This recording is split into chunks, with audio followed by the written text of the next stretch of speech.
Our speaker this morning has a finger in most pots at our church and stirs us to life as needed. She and husband Kim form a delightful dulcimer guitar duo that can spin out a dozen Irish songs at the drop of a hint. She has managed our very successful service auction, serves on various committees, and sings in our choir. If the question is, what does it take to become a UU? Darlene Larsen is a good person to ask. Well, I'm not so sure about that. Good morning, all. Happy August 1st. I'm sorry I'm not on video this morning. I had a dental emergency last night and I lost a front tooth. So I thought it'd be better if I stayed off the video. It's not a pretty picture. My message today is about our UU affirmations and how I am using them to learn about our religion. Upon first attending our church, I responded to them immediately. They seemed relatable, doable. They struck a chord with me, and I feel the same way now. However, talking to you about them is a different story. I had to do a little research. I have been a UU for about 4 years and am still learning about the faith and how to practice it. In contrast, I was a Catholic for over 50 years. It's part of my DNA. So I thought I'd include a little of the religion I came from in this message today, along with what I'm going to. I'm a person in transition. I no longer believe Catholic doctrine, but I do believe in the good that came from some of it. So this morning, I'm going to start with a little history about our affirmations. Who wrote them? They were written by Reverend L. Griswold Williams, a Universalist pastor. And believe it or not, I had trouble finding out information about him, even on the UUA site. I didn't even find a photo. I saw some photos that could have been him, but I wasn't sure. Throughout his ministry, he urged things like intelligent penal reform, scientific birth control, better international and interracial understanding, and he wrote books and hymns as well. This is a quote from Williams. He was in a debate between belief in God versus atheism. Here's what he has to say. Why say that man's body has evolved and his ideas have not? Man's experience has been wider through the ages. We Universalists believe that religion is man's attempt to get into harmony with the universe around him. There are people here in Berks County who are still living in prehistoric times, but their thinking is not the limit of our intelligence and civilization. We do not think of God as a man with a long white beard sitting on a throne. We think of God as the reality that brings us more abundant life. So, how progressive is that for the 20s and 30s? I think that's amazing. Unfortunately, Williams died accidentally in 1942. He was some kind of an inventor as well as everything else. And he invented an electrical device to cure some problems he had with his neck. And he accidentally electrocuted himself. Wow, the good die young, huh? Well, there was a survey done about how many UU churches use the Williams affirmations. This was done in 2005. 42 UU churches used the affirmations written by Reverend Williams. 41 used affirmations written by Blake, and these are very almost verbatim, the same as Williams. And then 9 UU churches combine words of both Williams and Blake. But there's a difference. There's a difference in the one Williams wrote and ours. If you can see on the slide at the end there, the last couple of lines, ours that we recite says, "Thus do we covenant with one another," whereas Williams says, "Thus do we covenant with each other and with God." But either way, I'm happy to recite affirmations written by this man. He didn't just talk the talk, he walked the walk.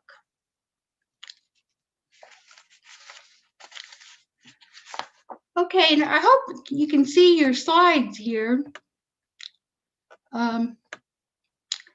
This was originally a photo of a church I came across.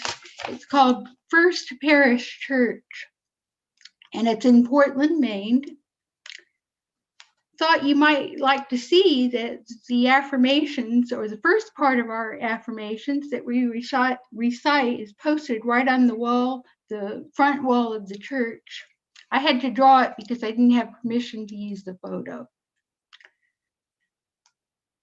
This church is the oldest church in Portland, Maine. It dates back to the 1600s. The first church burned down and they built a second one in the 1800s that still stands today. And they like to call themselves a church of contrasts.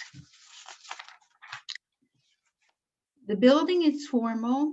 It has a commanding mahogany pulpit and fixed tall pews, yet very progressive religious ideas. So we're going to go to our first affirmation now. Love is the doctrine of this church. I like that this photo shows a brain with a heart. Yes, love is our doctrine, but we use our reason and intelligence as well. We are not asked to believe in miracles or things that are scientifically impossible. So, when Sharon was talking about the Apostles' Creed in her remarks, I have the Apostles' Creed right here. This is the beliefs that I had when I was a Catholic. In this Apostles' Creed, there are 18 statements of doctrine in prayer form. And it is recited by the congregation every Sunday at Mass and was formerly said in Latin. This is just a portion of our doctrine that we were required to believe. There's a lot more, and much of it defies logic. They say when you have trouble believing something, that's where your faith comes in, but I can tell you that never worked for me. I always came back to, this can't be logical.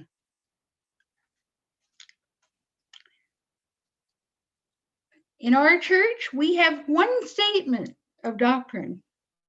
Love is our doctrine. And that seems simple, but how do we act this out?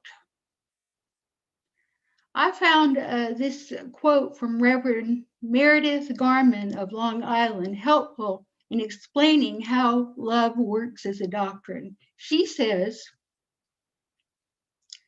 liberal religion says that love is what religion is about, not beliefs, not doctrine, not creed, not dogma. When we say love is our doctrine, we mean that love takes the place of doctrine. We mean that love fills the hole that people have sometimes attempted to fill with dogma. So how do we show love? I can tell you, many of our members are beacons of light when it comes to love. They show generosity and consideration. It's great to have role models such as these to lead the way to UUism. I need these role models. I count on them. How do I work on showing love? One way is I do try to reach out to new members visiting the church or social hall. They look so awkward, you know. And I find that if I keep on talking to them, if I see them again in a few weeks, they're no longer feeling awkward. And I just love doing that. That's one way I feel I can really show love. When someone asks or needs help, if at all possible, I try to say yes. I can't always, but I do try to say yes. I'm working on being a good listener so I can get to know members better and find common ground. And also working on speaking in a more gentle and sensitive way. Of course, I'm not always successful at these. A lot of times I'm not, but I keep trying. Now, this is a quote from the Bible, Revelations. A church can be doctrinally sound, but unloving. The Catholic religion is so tied up in doctrine that they can't adjust to the signs of the times with issues like birth control and women in the hierarchy. Doctrine wins over love every time. Concern for members' lives is less important. But in our church, I find that aside issues can also sometimes take the place of love. For instance, when Kim and I were searching for a new faith, we visited our UU church. And we liked so much about the service, but were troubled by the question and answer session after. Members sounded angry and confrontational. We didn't feel the love and we didn't come back for quite a while. So I think that's something we all need to think about, including us.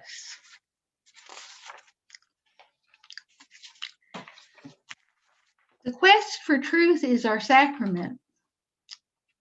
I've been on a quest for religious truths my whole life, most likely because what I learned by being a Catholic and attending Catholic school was not my truth.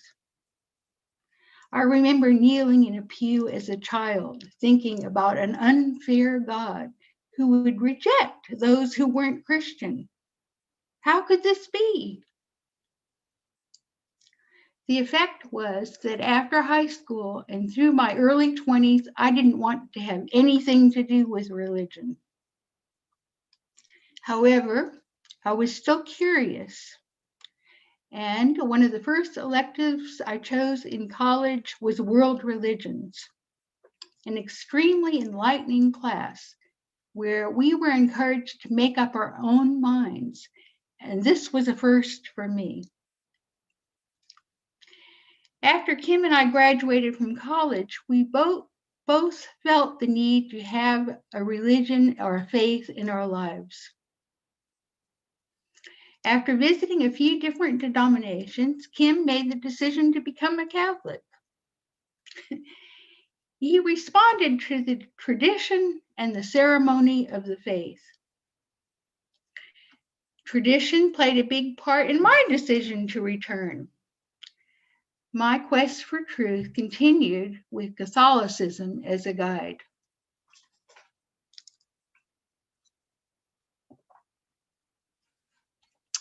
Now, in the Catholic Church, we have 7 sacraments, whereas in the UU faith, our spiritual journey is our sacrament. There are 7 defined sacraments in the Catholic Church: baptism, confession, Holy Communion, confirmation, marriage, vows. Catholics are encouraged to receive the sacraments of confession and communion as often as possible. This is how they grow in their faith and become closer to God. On the other hand, we have one sacrament, the quest for truth. This is an exciting and freeing thought for me. Our spiritual journey is our sacrament. So many of us are on this journey. It takes different forms, and for many, it lasts a lifetime. I think what's really special here is that this sacrament is based on the truths we discover for ourselves. For me, thinking of the quest for truth as a sacrament has elevated my long spiritual journey. Service is our prayer. I totally embrace this concept. Have always found a great deal of satisfaction in volunteer work and have worn many hats in the process. Cafeteria worker and leader, costume maker, women's group leader, Sunday school teacher, and auction coordinator in another church. And now this one. This work is not entirely unselfish, however. There's a payoff for it. You learn a lot along the way, the volunteer way. You learn a lot. One thing I like about service is our prayer. This UU affirmation makes something as passive as prayer become proactive. I love this. So many of you take it upon yourself to offer services here at UU. It seems as if your volunteer work for the church just flows through you and is second nature. I really feel a connection to you there.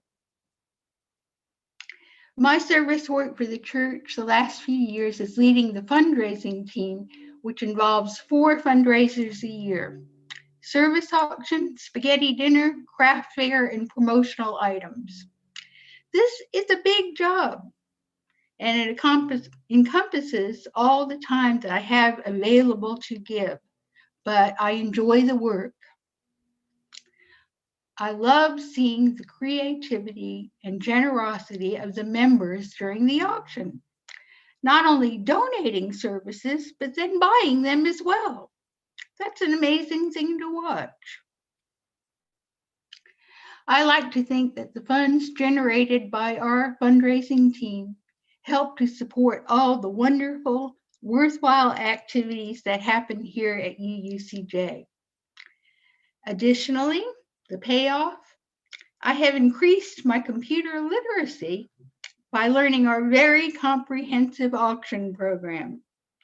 I really struggled with this at first, but am now feeling good about the technology skills I have gained. These days, that's a good thing. This is a comparison on service and prayer. Catholic and UU beliefs are fairly close on this. The Pope says you pray first and then you work to deliver what is needed. According to our affirmations, we can go right to delivery. We don't need to pray. This is more direct. But, either way, I say service is encouraged wholeheartedly in both faiths. This is a saying I came across by a Mormon ambassador. His name is Dieter F. Uchtdorf, and I really like what he has to say about service. As we lose ourselves in the services of others, we discover our own lives and our own happiness. I agree with that totally. To dwell together in peace, to seek knowledge and freedom. I believe peace starts with inner peace. Now, how can I practice this? One way, by not always looking for validation. Another, don't relive the past. Work on being less confrontational, not too quick to judge. Try to see the other side. I also find that gardening or walking helps me to feel at peace. There's a Chinese proverb I ran into a long time ago that describes this. If there's light in the soul, there will be beauty in the person. If there's beauty in the person, there will be harmony in the house. If there is harmony in the house, there will be order in the nation. If there is order in the nation, there will be peace in the world. Seeking knowledge and freedom. Now, this is one area where Catholics and UUs diverge. I prefer my own truths to beliefs that are handed down to me through tradition. The freedom one can find in this affirmation is mind-boggling, especially coming from me, who's been in Catholicism for so long. One thing I've decided to do is to read more about the spiritual journeys of others, hoping that it will lead to new ideas and inspiration.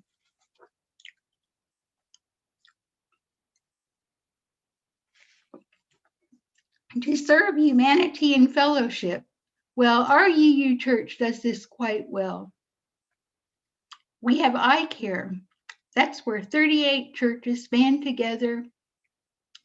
They discuss issues. The one that they've had success with on lately is restorative justice to avoid the school to prison pipeline. This is a wonderful thing to get involved in if you don't have a lot of time. Even just attending the annual meeting shows the amount of people and the power of the group. We have the caring committee led by Janine. She and the committee provide fabulous outreach to our members. The Arlington Food Bank, you can always donate to that. And our church donates quite a bit of food to the Arlington Food Bank. We have the UUSC Fair Trade Project led by Sid.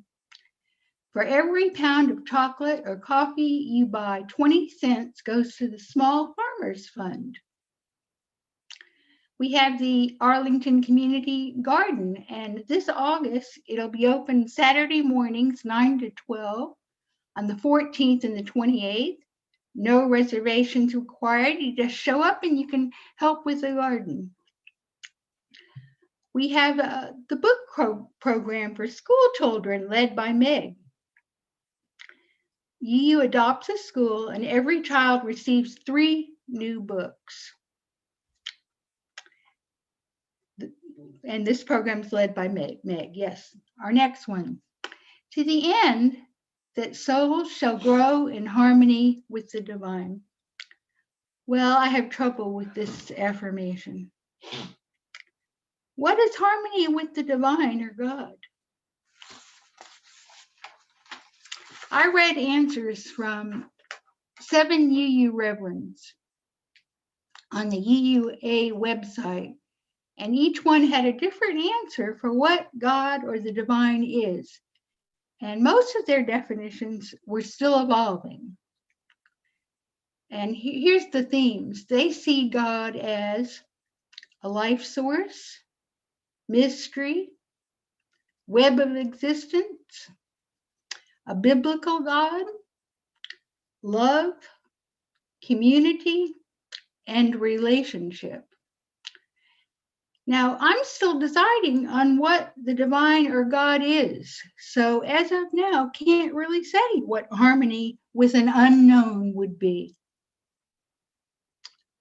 I need to study this more and learn more, meditate on it, and we'll get back to you on that one.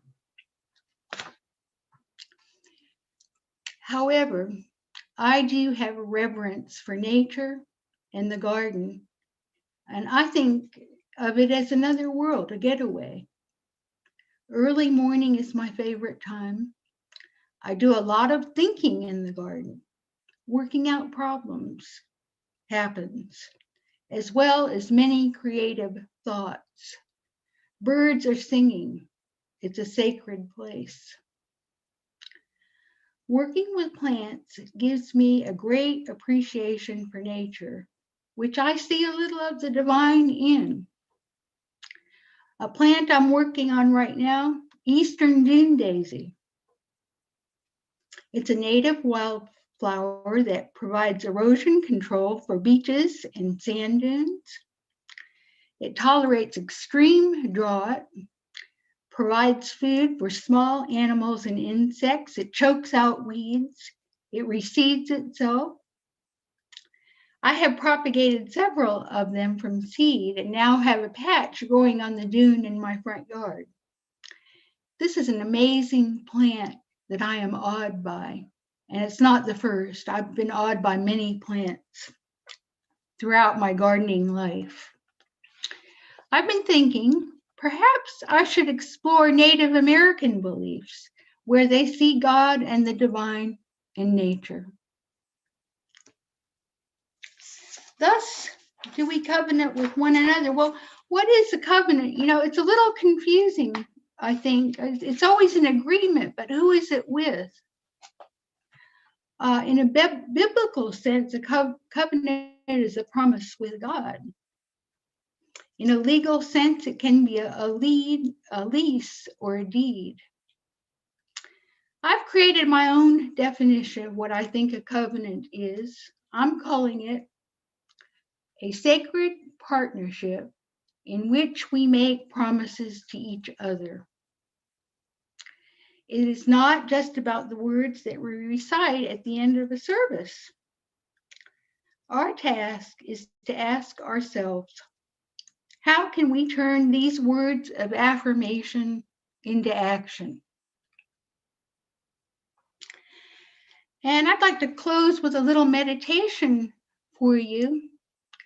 We're going to be using Sally Pickard's grandmother's crystal candy dish as a singing bowl.